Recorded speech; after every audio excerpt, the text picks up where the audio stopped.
Respected President Tim Boyd and Madam Lily Boyd, and dear brothers and sisters, I'm very happy to introduce Svyatoslav Lipsky, Organizing Secretary of the Theosophical Society in Russia.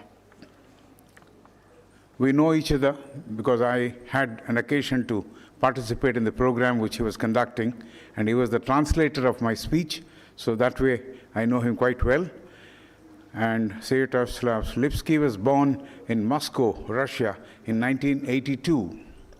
He graduated from the university in 2006 with a degree in teaching languages and has been working in Moscow schools as an English teacher and a member of the administration team. In 2009, he defended a PhD thesis in pedagogy, teaching methods.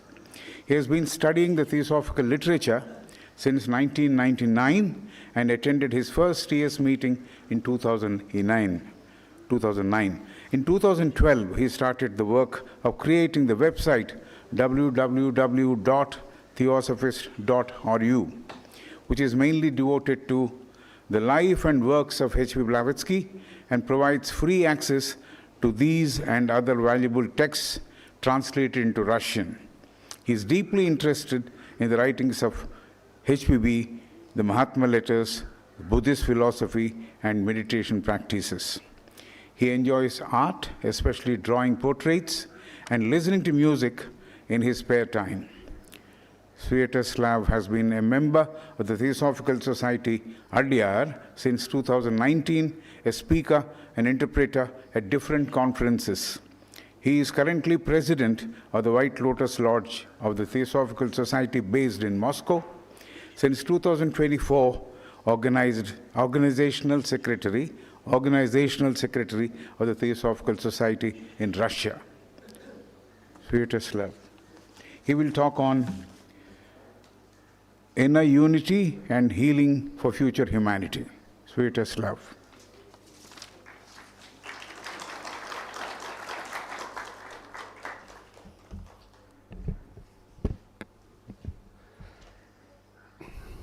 Dear brothers and sisters, we have gathered during these days to think about one life, one world, and the spirit of new humanity. The times that are full of turmoil, transformation, and intensive experience are not easy, and the challenges we face serve as lessons in the school of life, where we try to apply our understanding of the ageless wisdom to face them. However, ultimately, everything that happens brings us closer to the happy future, to the world of unity.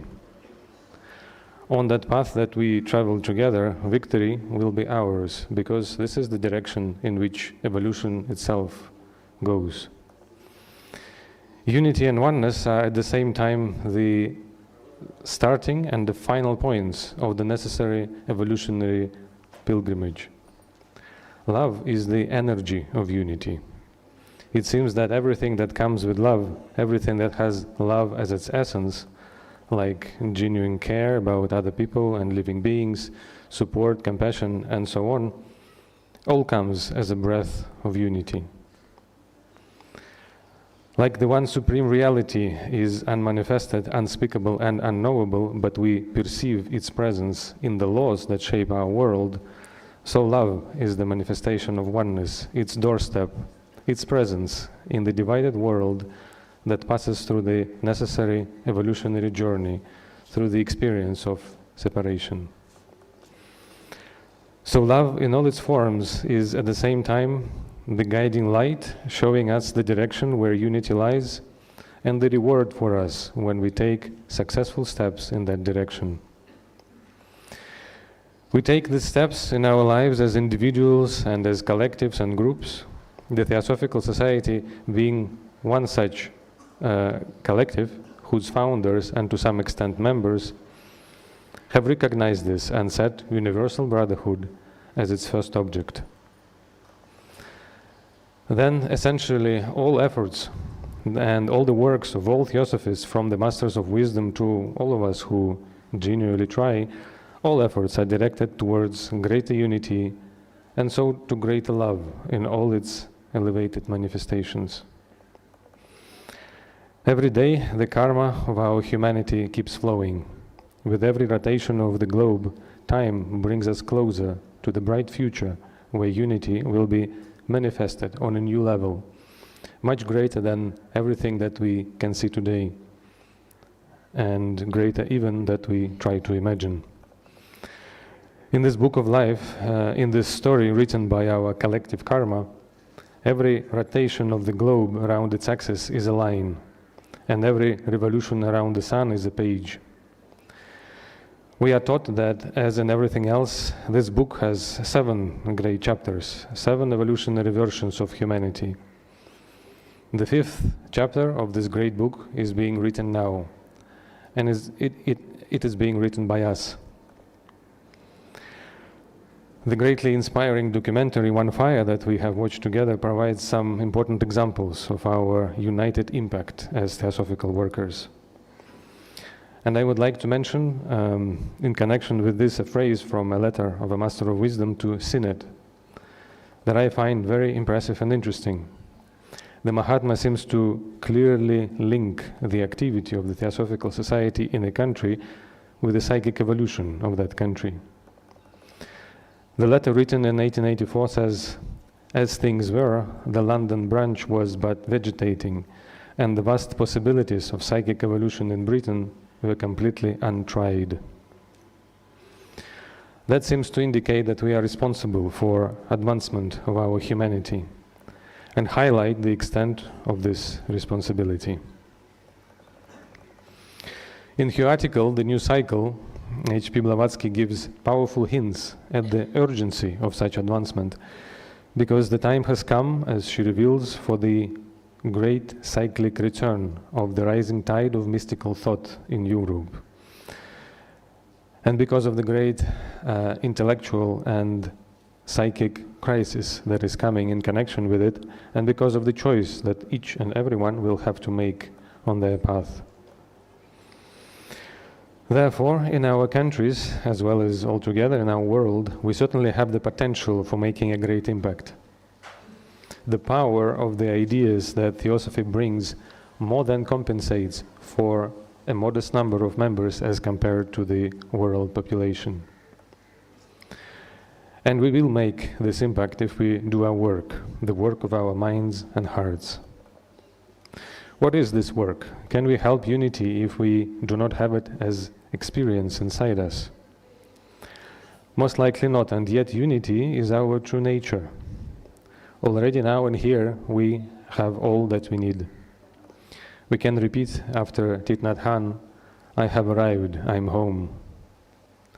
Or we can focus on that one fire that we all have always been. There are so many powerful indications of this truth throughout many wise teachings, yet how to feel it and how to experience it fully. Clearly, there are factors in our inner life that need to be removed or healed, that prevent or burden our experience of oneness. The first thing we need then is to really know those factors. Having realized that, we then need to actually deal with them. As Shantideva famously said in his Bodhicharya Avatara, this I should put into actual practice, for what can be achieved by merely talking about it? Will a sick man be helped merely by reading medical texts? So this practice, what is it? Is it reading? Is it listening to talks? Is it visiting conventions or giving talks? Is it attending the meetings of the lodges and studying together? Or maybe it is service or meditation done collectively or individually. There is a story that I would like to share of about a diligent and hardworking practitioner whose teacher was a great Buddhist master of the 10th, 11th centuries called Atisha Dipankara. Atisha joined in his experience the 3 vehicles of Buddhism and brought Buddhism to Tibet. So, in this story, his hardworking disciple would walk around the monastery doing ritual practice of circumambulation every day. One day his teacher came to him and told him, "It's very good that you do this, but wouldn't it be better if you did some dharma practice?" Then the disciple thought, okay, if this is not dharma practice, then what is it? Reading the texts must be dharma practice. So he took sutras in the monastery and started reading, and since he was very hardworking, he was reading since morning to the late evening. And after some time, his teacher came and told him, it is so good that you read this text, but wouldn't it be better if you did some dharma practice? The student thought, okay, if this is not dharma practice, then it must be meditation. And then he went to a meditation place and started meditating from early morning to late evening. And again, after some time, Master Atisha came and said, it's really good that you meditate, but wouldn't it be better if you did some dharma practice? Then the student had a great question in his mind, what is it, dharma practice?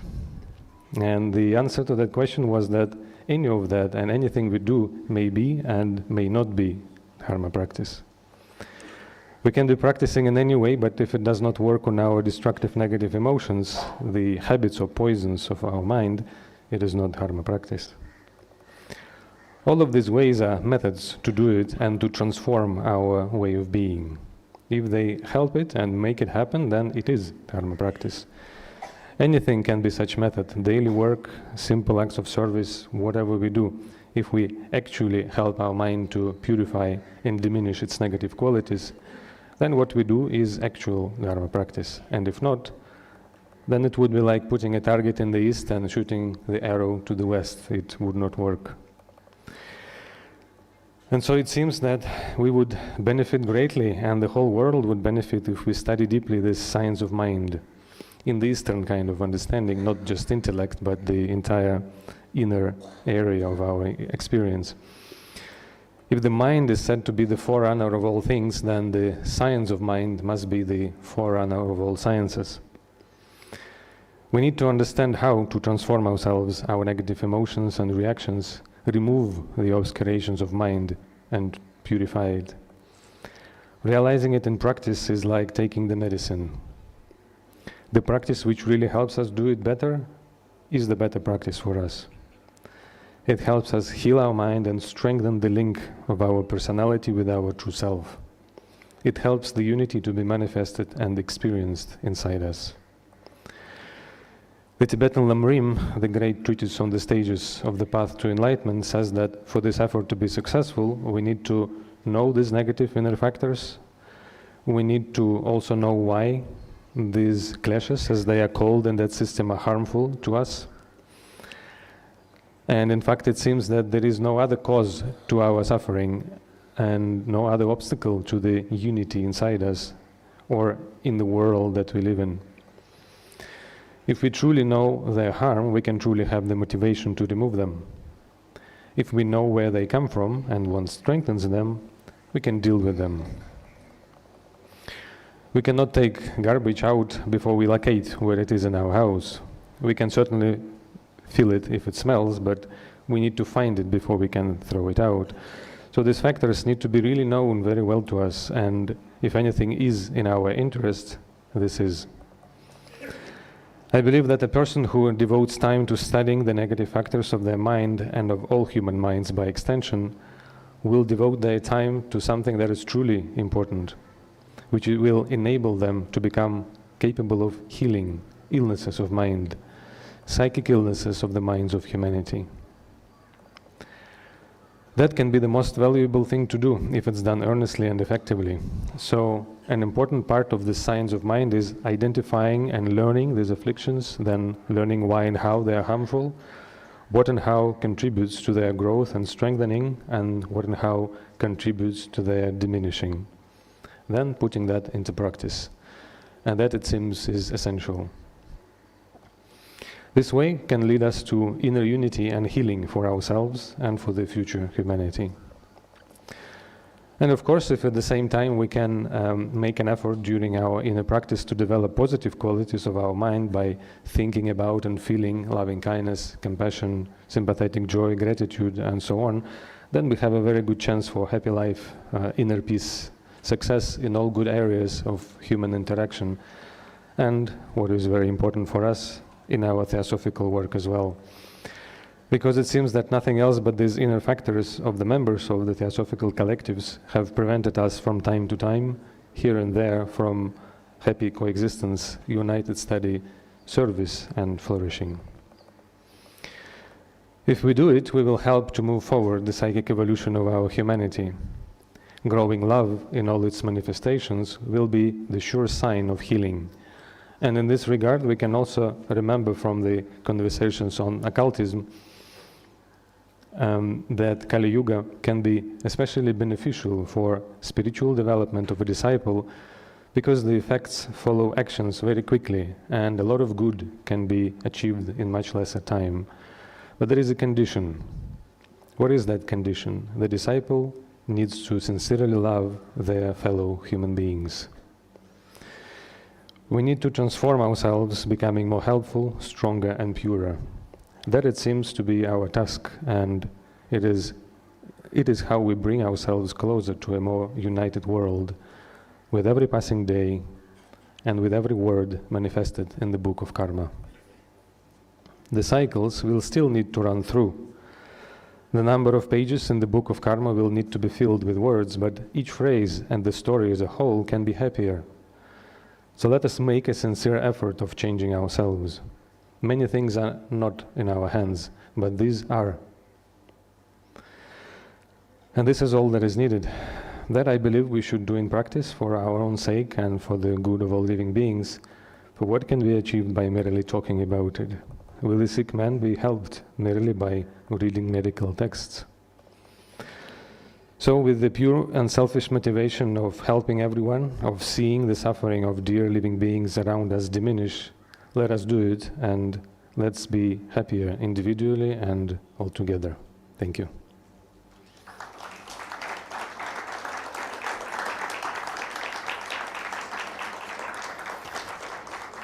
Thank you very much for your attention. And now it's my privilege to present our next speaker, James Madajo, Oriental Institute of the Czech Academy of Science in Prague. Dr. James Madajo is head of the Department of South Asia at the Oriental Institute of the Czech Academy of Sciences in Prague, and the research fellow at the Oxford Center for Hindu Studies in UK. His research focuses on Hindu philosophical and contemplative traditions, with particular emphasis on Advaita-related movements. He has published widely in leading academic journals, edited scholarly volumes, contributed to international research projects, and lectured at universities in North America, Europe, and India. His textual scholarship focuses on the interplay between philosophy and transformative practices. He currently resides at Adyar campus and is a researcher in the Adyar Library and Research Center. James Madajo, welcome.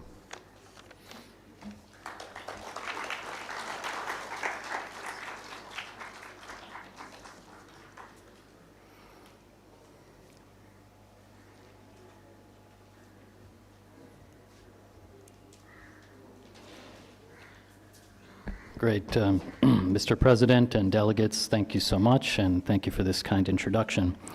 My talk today is entitled Vāsanā and the World We Inhabit. It works, okay. So I think most of us are familiar with the esoteric notion that our inner world corresponds to our experience of the outer world. And in some yogic Indic traditions, this is referred to with the shorthand, as is the chitta, so is the loka, or our world of experience. And the chitta, or the mind body, or our personhood, is conditioned by tendencies, right? We are habituated through dispositional tendencies, and that is called Vāsanā, right? And this Sanskrit term is derived from the root vas, meaning to dwell, to stay, to inhabit, to abide. And included in that semantic range is the notion of perfuming. So what do we mean by perfuming? You could say that when we have fragrant flowers and we put them in a vase, right? After we remove the flowers, we can still smell that fragrance in the vase, right? Analogously, all of our thoughts, our words, our deeds, right? they are perfuming, right, our character. They're perfuming our personhood and establishing a character, right? So one can speak of particular vasanas toward different objects, relationships, or things, but collectively it connotes our disposition, right? We can say our habituated way of being in the world. And nothing could be, I think, more important, right? Because while this is multi-layered and involves societal conditioning, familial conditioning, all sorts of various factors, it includes what we would consider our lived worldview, right? It configures and sustains our worldview, or our view of reality and our place within it, right? And sometimes this could be a tacit understanding. Sometimes what we say our worldview is not always what it really is, depending on how we act. It also orders our horizon of value, right? So what does that mean? Just what we think is important, right? And it influences what we are interested in and invest our attention on, right? And even how long we can sustain that attention. And attention is going to be something I'll come back to later. So implicitly, I've been sort of drawing inspiration in talking about Vāsanā from a text called the Yoga Vasishta. We don't really have time to get into the specificities of the academic aspects of the text, but it essentially presents itself as revealing the kind of inner or esoteric side of the Ramayana, so the teaching Rama received before he went out on the ordeals in the great epic. It's sometimes located in Kashmir. It was called the Mokshopaya, and it was adopted into the Advaita Vedanta tradition in the 14th century by a great figure named Vidyaranya, who we'll mention later. Now, this text is very much part of theosophical history and of interest to theosophists. It was first translated into any non-Indian language by theosophists. It was first cited and explored and philosophized with by theosophists, including Vihari Mitra, who's a member of the Kolkata Lodge, by the great Narayana Swami Iyer from the Kumbhakonam Lodge, Bhagavan Das, the well-known great figure who collaborated with Annie Besant, who also commented on the text, B.L. Atreya, and the great Gujarati theosophist Manilal Dwivedi. So this is very much in sort of mainstream theosophical interest, particularly among Indian theosophists. Now I want to come back to the notion that we started with about this symmetry between the inner and outer worlds. And I'll just quote the text on this point. When one has obtained inner coolness, the world is cool. However, the world is full of the burning of fire for those who are burned by inner thirst. For all people, what is within exists without, or antahastad bahihi stitam. So I think we know this from our daily experience, right?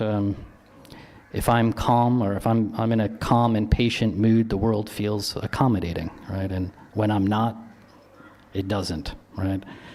And I think on the world stage, we have plenty of examples of folks driven by a burning inner thirst, right, for greed and power.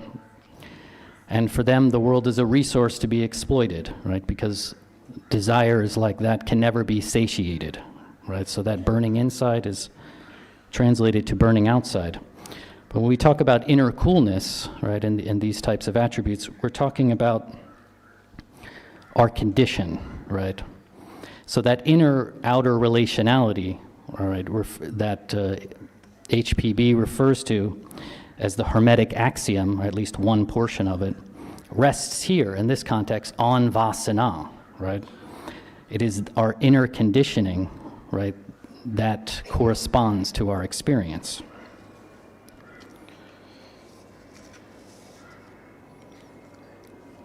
Right, and in the Yoga Vasishta, which is a rather radical text, Vāsanā is even at the basis of individuation, right? And our experience of a world. It organizes transient experiences, all the phenomenal experiences we're having right now, into a reoccurring pattern. Right? So we are habituated to interpret the nature of an experience in a certain way, such as that we're a physical body, an individuated person, a separate self in a world of intractable objects. Right? This isn't necessarily natural. This is a habituated pattern of interpretation. And Vāsanā is also talked about as evocative. And here's another verse. The seizing of things through firm imagination, dritha bhavana, without deliberation on before and after, okay, without thinking about the consequences or what led up to it, is called Vāsanā. And we can think of this seizing as being overwhelmed, this appropriative, or conceptualizing this grasping onto something as being overwhelmed by a certain thought or desire, right? It colors the nature of our experience when we grasp onto something. It's a kind of fixation, right? Even our current experience now is a kind of fixation of individuation. So through this kind of firm imagination, we bring into being what we imagine. In other words, Vāsanā is world making. And this has a mundane sense and also in a very radical sense in the text. So when one imagines something in a certain way, by maintaining that firm imagination, they come to experience it in the same way, right? On account of applying firm imagination, even ignorant people transform poison into elixir, and also elixir into poison. Thus, through firm imagination or contemplation, just that which is properly imagined is quickly experienced, right? So we have this kind of gesture at this alchemical transmutation, right? We're capable, the imaginative faculty conditioned through Vāsanā, through our habituated state, has that capability of transforming the very nature of experience. And what is properly imagined is quickly experienced, right? And that is reminiscent of dreams, in the sense that when one is dreaming, one is imagining and also experiencing what one is imagining. And for the Yoga Vasishta, worlds are like dreams, right? The ontological status of the world in a dream is the same, right? So this is a very radical text. And there's worlds within worlds and dreams within dreams. But for our purposes, we can focus on the notion of, or underscore, the mind's ability, right, to create, to shape the nature of experience. We can ask, well, what directs mental force, right? Attention, right? And it is our conditioning, right, that predisposes us for what we will attend to. So nothing could be more important, I think, right? William James, the great philosopher and psychologist and theosophist, writing at 1890, a very important time in history, he writes the following about attention. Each of us literally chooses, by his ways of attending to things, what sort of universe he shall appear to himself to inhabit. Again, we can underscore chooses here. Our conditioning predisposes us to what we will choose. Only those items which I notice, right, when we are habituated to notice only certain things, shape my mind. Interest alone gives accent and emphasis, background and foreground, right? So something could be in the background, you don't notice it, and then it becomes something in the foreground. So we can ask ourselves, like, what are we investing our attention in? What kind of reality are we cultivating or forming the disposition to notice? What are those interests that drive the direction of our attention, right? This is always good questions to ask oneself.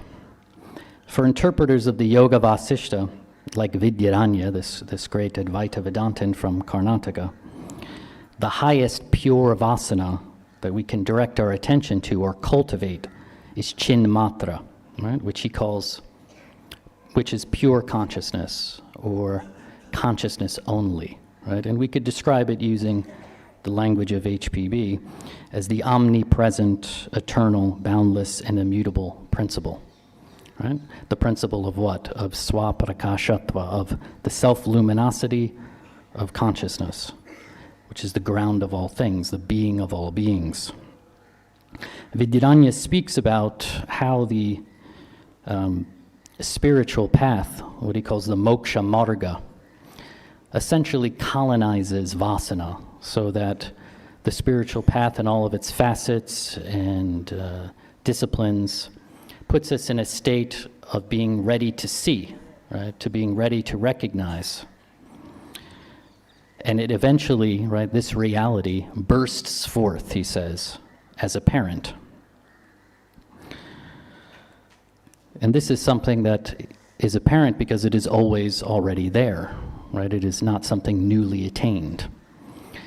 And we can think some traditions use a nice analogy of the wall and the appearances on a wall. One can think of being in a movie theater or cinema. You're watching a movie, a motion picture, the images, the sensorial engagement, the narrative. You're not aware of the screen. Someone can come and say, "Do you see the screen?" "Ah, now I notice the screen." Right? It's not something attained, it was something always already there that now moves, to use James's language, into the foreground of experience. And I would argue that this, from at least an Advaitic kind of non-sectarian view, that screen which stands in for the universal consciousness, which is identical to the aware presence at the basis of our subjectivity, right? That is the ground of all things, right? That is the unity which holds together all multiplicity, the images on the screen, if you will. Then the images don't stand apart from the screen, right? They have their very being and presence in and on the screen. So I would just pose the question for us to consider and for myself to consider is what world would we inhabit if we are knowingly aware of that consciousness which is always available to us and always present? What would the world that we inhabit look like from that vantage point? Thank you.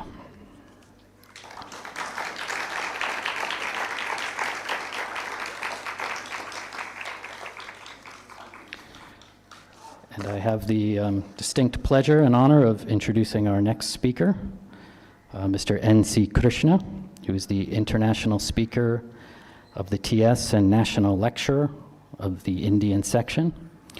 N.C. Krishna is a qualified chartered accountant.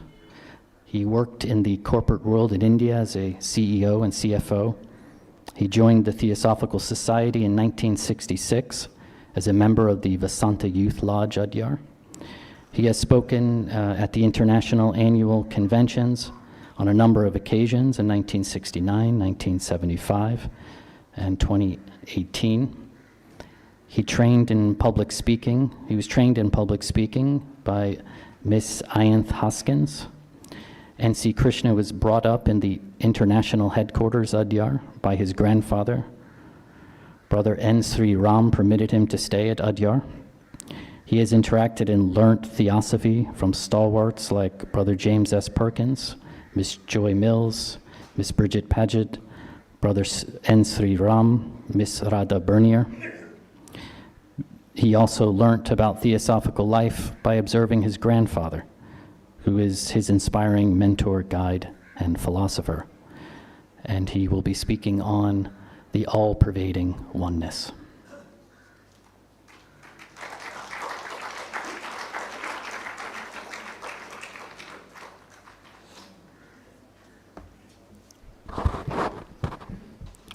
Thank you, Professor James, for the introduction.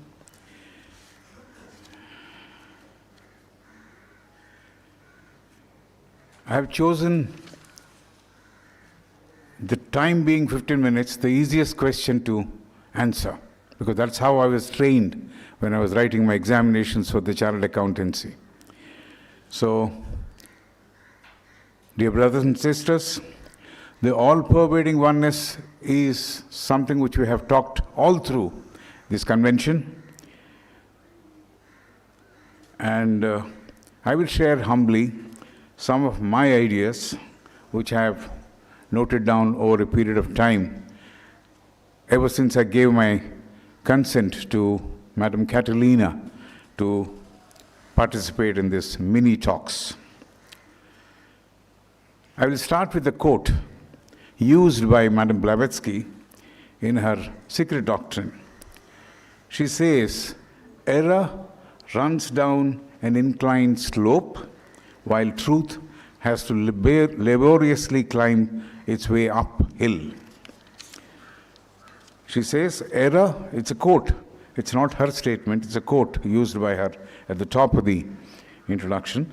Error runs down an inclined slope, while truth has to laboriously climb its way uphill. Though we understand that all-pervading oneness is a fact, it's truth. It's a fact of nature, we say. We don't somehow realize it as truth.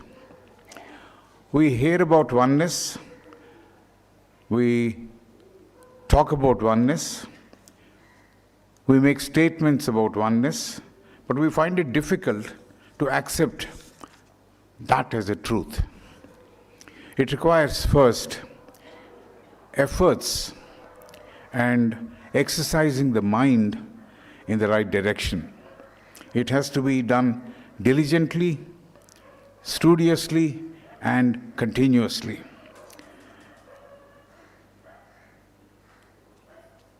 Coming to the point, why is it difficult for us to realize the truth? It is selfishness in us which is the cause. Living unselfishly is the most difficult task. We can't put an end to this petty self. This self which gets inflated, promotes egocentricity and pride. There are different types of pride. There is an intellectual pride, saying that I know everything. There is a spiritual pride, saying that I have reached somewhere. I have on the top of the ladder. And then there is, these days I'm seeing, an administrative pride. Even a small unit as a lodge of the Theosophical Society, unfortunately, have people who have this trait of administrative pride, which is very, very prominent. And that is stopping them from practicing the togetherness and oneness. In the Theosophical Society, we don't force anyone to accept or point a belief. We don't force anybody to accept or point a belief. We believe that each individual has to realize the truth all by himself. This is something which always everyone has stated, HPB has stated, everyone following HPB have also stated that we have to realize the truth all by ourselves. Maybe we have to spend a lot of time contemplating alone to arrive at truth. And Madam Blavatsky, while dealing with the contents of the Sacred Doctrine, says, I am not giving you the truth. I am only showing the pointers to truth. I am not giving the whole truth. A lot of people, a lot of members who join, very, very enthusiastic, they'll buy first the Secret Doctrine, thinking that all the secrets which need to be known by them are already mentioned there. So that's exactly how some people proceed. Nothing wrong with it, but then they would find when they go through from page to page, they don't understand anything. That's one way people get disillusioned with that book. So she says, there is an arrow mark which we should perhaps mentally note it down and then walk on the path alone, contemplating. Almost all philosophies, all philosophers that existed in the world and even people who are existing today talk about unity that exists in nature and about the oneness that pervades all. That oneness which pervades all has been a talking point by everyone, even in the political circles, they talk about it. Conveniently, sometimes when it is not suitable, they would keep it aside. And there are a lot of people who talk about unity in diversity. This is something which we are taught in the lesson 2 or lesson 3 of our elementary school. So all that is, which is appearing in so many forms, is bound by oneness and unity. So Madame Blavatsky, in the proem, P-R-O-E-M, of the Sacred Doctrine, mentions about a plain gray disk. And then she goes on to give details of a picture of Pralaya. She talks about the same gray disk with a vibrant point in the center. This is a state where all that was existing, all that was manifested, was absorbed and withdrawn. Everything was withdrawn at that point. To that point, everything was withdrawn and everything became vibrant. Everything got absorbed into that small point. That was alive, that point was alive and bright and energy full. So that point was pulsating with life and it was existing with a lot of tremendous energy. After passage of time, when the period of rest was over, the period of creation commences, or manifestation begins. Everything that had to appear comes out of that energized point, or that one source. We talk of the law of sacrifice in the Theosophical Society. The biggest example for the law of sacrifice is that of the Almighty. During the process of involution, he appears and downsizes himself into various numerous forms, one in many. The Secret Doctrine talks about that entity, that one entity, as Parabrahman, the one reality or the one unified force, which is the root cause or the cause of causes, as she was talking about. She also quoted Mandukya Upanishad, which very often is quoted very regularly in all the classes of the Secret Doctrine. She says the attributes of that particular it, that reality. Achintyam means one couldn't think normally and understand it. So then there is a second attribute which talks about. Avachyam means using the words, I won't be able to describe it. And then there is third attribute, which is agrahyam, which means it can't be easily comprehended using our normal operating mind. So we are saying we do not know that power, Almighty, whether it is he or she or it could be any gender, but everything emanates from that source, that only source, which is oneness. We have reservations. If anyone has reservations for using this term Parabrahman, yes, she used another term. She called it beingness, B-E-ness, beingness. Adi Shankara also talked about the principle of Parabrahman.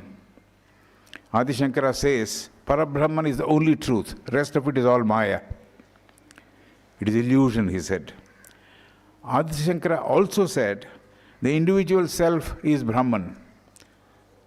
One young girl was quoting that, Tattvamasi, but then there is another Mahavakya which says, Aham Brahmasmi. One has to attain that state, otherwise it's just a compendium of Sanskrit words. So over a period of time, maybe number of births one has to take, they reach a stage of attaining that Aham Brahmasmi status. So everything, every creature that appears for our eyes as separate, in fact is coming out of that one particular supreme one reality. We are bound by that eternal oneness, and we are surrounded by so many forms. We see that small red insect with dots on it, two of them going together. In our younger days at Adyar, there used to be a black one with white dots on it. There used to be another one which crosses the road, leaving a trail on the road, which is called Attai. So there are a lot of things, a lot of creatures which are there in which his consciousness, his life is working. Having seen all these details cited above, we realize oneness is not just an idea, it's not an utopian concept to talk about, but it is a truth which we cannot see or comprehend with our eyes, but we can perhaps comprehend using our higher manas. We hear this term quite regularly in the theosophical literature, the higher manas and the lower manas.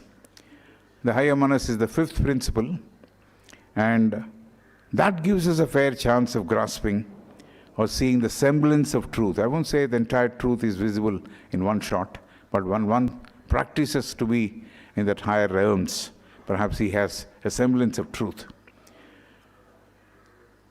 The lower mind, we know it operates by dividing, distinguishing, and comparing, and all the rest of it. So we have the higher mind, which is comprehending unity and that oneness, which is a fact which we are talking about at this stage.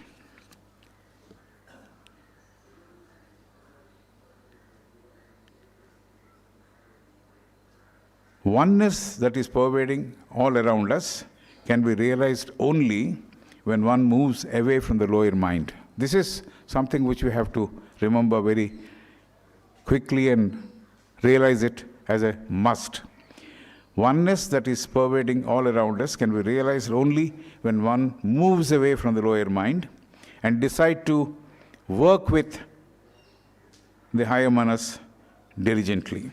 The mundane example one could give, I had a car which had 5 gears. So if I left the 4th gear and traveled in the 5th gear when the traffic allowed it, it moved very slow, very, very beautifully, fast, and everything was good about that journey. So perhaps when we go to that higher self, higher manas, that's how everything will appear as one. To collect that sort of a atmosphere, that sort of experience, we need to be in the higher manas, higher state of mind. The Theosophical Society, when it was founded in 1875, had only one object, and in 1879 it got restated, and we have 3 objects. At the behest of the inner founders, they talked about the universal brotherhood and talking about universal brotherhood of humanity, not only just restricting to humanity, but also the other forms of life we have to extend, and that's exactly what we are doing by promoting the animal welfare, which used to be there even during Rukmini Devi's days, and now we have our president taking care of animals and big dispensary which is there in the Besant Gardens. We have to understand the idea of oneness or unity at physical, mental, and spiritual levels. Like there are 3 ways of evolution. The same thing has to be understood. The oneness also has to be understood this way. So the Parabrahman which we talked about, HPB says, just now we read very similar statement given by somebody else. It is omnipresent, omnipotent, and omniscient. That's the statement she has made. It's boundless, eternal, and immutable principle, and speculation about that is impossible. So this is what HPB had stated. HPB talks about periodicity in her second fundamental proposition. She says, from the principle of oneness or one source at periodical intervals, everything appears, and after existing for a period of time, it disappears and goes back to the same source. So she talks about the great breath, the exhaling, the creation took place, the inhaling, everything was withdrawn. So same source, everything is appearing and everything is disappearing. So we have this fundamental teaching in theosophy saying that there is one life which moves in all the kingdoms. So the life principle, And the consciousness varies in degrees, but the essence is the same. In fact, all these forms are part of that oneness that surrounds us. The idea of separateness is actually an illusion. It is the personal ego. I'm not talking about the reference of ego theosophically, but the aham, or the individual ego, which says that I am separate, I am selfish, I am separate from the other. That's exactly what is causing this problem. Unselfishness unites, and this principle of oneness is realized when you have unselfishness in our hearts. So,